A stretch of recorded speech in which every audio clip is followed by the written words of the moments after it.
Assalamualaikum warahmatullahi wabarakatuh. Salam sejahtera buat kita semua dan salam bahagia. Sekarang kita akan membahas siklus ideal Rankine. Ini adalah skema instalasinya dan ini adalah diagram TS-nya. Cara kerjanya adalah fluida kerja yang ada dalam sistem ini, fluida kerjanya yang secara umum itu adalah air walaupun bisa menggunakan fluida kerja yang lain. Pertama, bahwa fluida itu dipompa dari satu ke dua untuk dimasukkan ke dalam boiler. Dari boiler di sini dengan menggunakan bahan bakar dari luar, apapun bahan bakarnya itu, misalnya kalau di PLTU itu bisa saja minyak diesel, minyak bakar, ya, kemudian bisa menggunakan batu bara, ya, atau misalnya menggunakan solar panel, ya, pada solar konsentrator ataupun nuklir. Apapun itu bahan bakarnya, tujuannya adalah bagaimana cara supaya uap yang ada di boiler sini atau kettle itu menjadi air yang ada dalam kettle ini itu menjadi uap. Kemudian uap panas lanjut akan masuk ke dalam turbin, memutar sudut turbin. Hasil putaran sudut turbin itu akan dikonekkan nanti dengan generator, lalu generator itu menghasilkan listrik.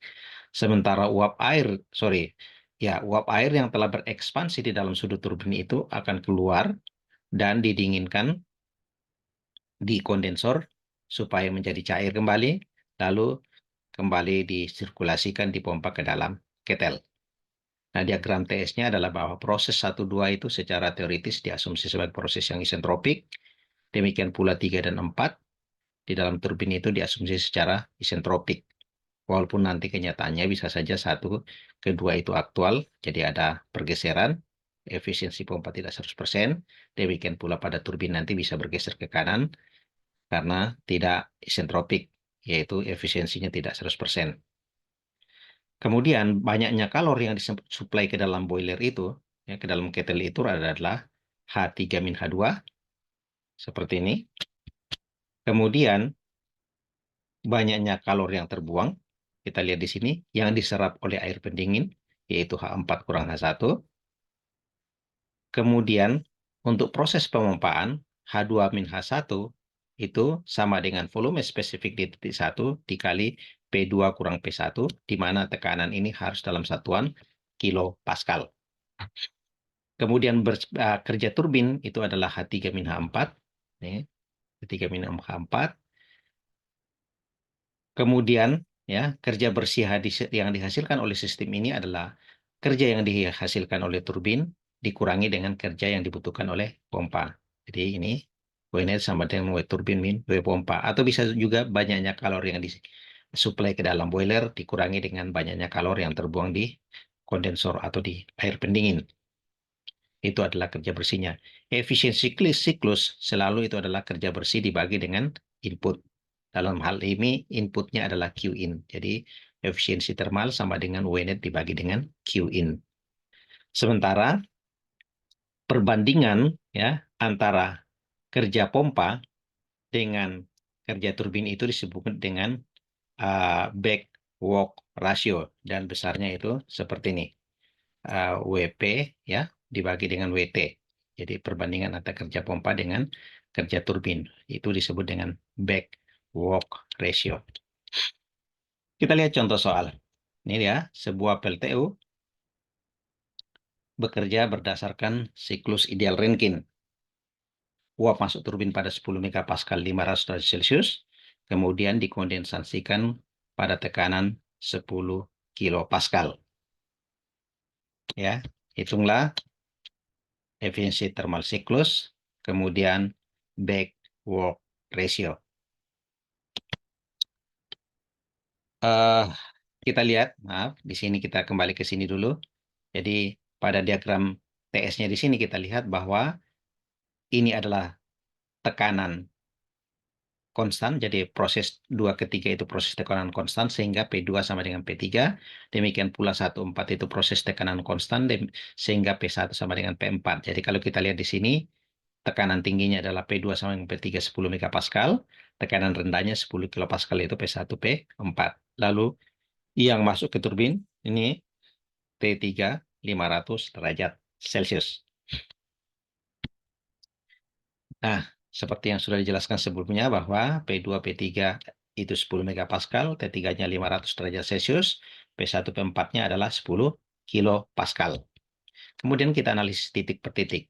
Pada titik 1, pada tekanan 10 kilopascal, karena kondisinya saturated liquid, jadi dari tabel tekanan, ya, saya ulangi tabel tekanan, perhatikan fluidanya, apa fluidanya tergantung dari soal, tapi kalau kasus kita ini adalah air, jadi dari tabel tekanan, berdasarkan tekanan 10 kilopascal, pada kondisi saturated liquid, cari yang ada subscript F-nya, diperoleh H1 itu seperti ini. Ya, dan volume spesifik satunya seperti ini. Ya, jadi H1-nya 191,83, volume spesifiknya seperti ini. Hati-hati dalam melihat di tabel. Tabel kita itu referensinya ada di Moran, ada di Cengel. Kalau di Cengel langsung 0,001010. Kalau di Moran itu hanya 1,01 sekian. Tapi harusnya dikalikan dengan 10 pangkat minus 3. Ya. Oke, ini H1-nya. Kemudian, untuk mencari H2-nya, jadi H2 sama dengan H1 plus, ya. H1 plus kerja pompa. Ini. Oh, ini kerja pompa ya. Jadi boleh gue pompa dulu, yaitu V1 kali P2 kurang P1. Ingat, P-nya harus dalam satuan kilopascal. Jadi 10 megapascal ini kita jadikan kilopascal menjadi 10.000 kilopascal. Jadi V1-nya yang ini kali 10.000 kurang 10, maka dihasilkan seperti ini. Maka setelah itu H2 sama dengan kerja pompa tambah H1 diperoleh sekian ya, 201,92. Kemudian titik 3 ya. Titik 3 kita harus cek dulu kondisinya di mana sih? Berdasarkan tekanan 3 ya, 10 megapascal. Jadi dari tabel tekanan kita cek berapakah temperatur jenuhnya. Bagaimana caranya melihat temperatur jenuhnya? Jadi pada tabel tekanan itu begitu melihat tabel tekanannya, intinya 10 megapascal, sebelah kanan sebelah kanan sebelah kanannya tekanan ini adalah temperatur. Temperatur yang ada di situ itulah temperatur jenuhnya. Nah, di sini 311,06 derajat Celcius, lalu kita bandingkan dengan temperatur tiganya. Ternyata T3-nya itu lebih besar daripada temperatur jenuhnya. Berarti ini adalah kondisinya superheated vapor. Karena dia superheated, maka berdasarkan tabel superheated, pada tekanan 10 megapascal dan temperatur 500 derajat Celcius, kita peroleh ya H3-nya seperti ini dan S3-nya seperti ini. Kemudian, ya di titik selanjutnya, titik 4, tadi S3 sama dengan S4. Jadi kita dapatkan tadi nilai S3-nya, sekarang S4 itu sama dengan S3 sebab ini prosesnya isentropik. Ya. Nah, sebelum kita mencari nilai H4, harus kita ketahui dulu kondisinya apa sih di titik 4. Jadi kita sudah ketahui titik 4 itu ada tekanannya sama dengan P1 10 kilopascal, dan S4-nya sama dengan S3.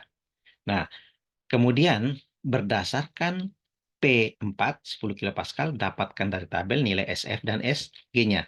Ya, ini dia kita dapatkan SF dan SG-nya. Lalu kita bandingkan nilai SF dan SG ini terhadap nilai S4 tadi yang kita peroleh karena S4 sama dengan S3. Ternyata kondisinya adalah campuran ya, karena dia terletak di antara SF dan SG. Jadi nilai S4 itu terletak di antara SF dan SG karena itu nilai campuran. Setiap diperoleh campuran harus mencari kualitas campuran ya.